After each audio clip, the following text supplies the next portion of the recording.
Thank you, Caherlock. I want to record my thanks as well to all those staff in the Department of Social Protection and Revenue who have been dealing with the unprecedented influx of applications for new schemes in difficult circumstances, and to all our public servants who are working at this time. Those who have had reason to claim for these new schemes, whether it be workers applying for the pandemic unemployment payment or businesses accessing the wage subsidy scheme, are going through a traumatic time, you'll agree, Minister.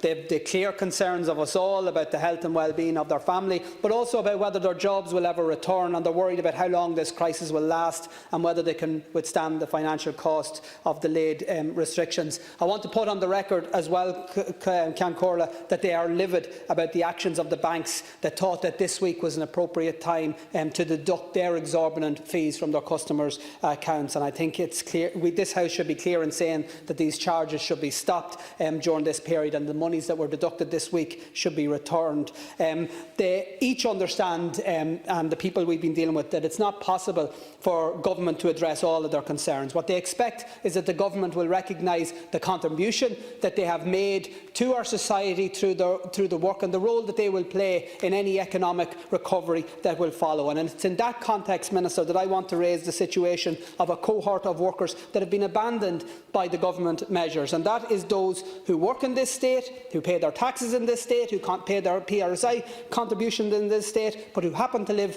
on the other side of the border. And in my constituency, that affects thousands of workers. Almost every business has two sets of workers now in County Monaghan. One, those who are able to draw down the pandemic unemployment support, and those who live just a few miles away who aren't. And EU rules state that cross-border workers who are made partially or intermittently unemployed should be entitled to this support in their state of employment. I think clearly anybody who's lost their job as a result of this pandemic falls under that category.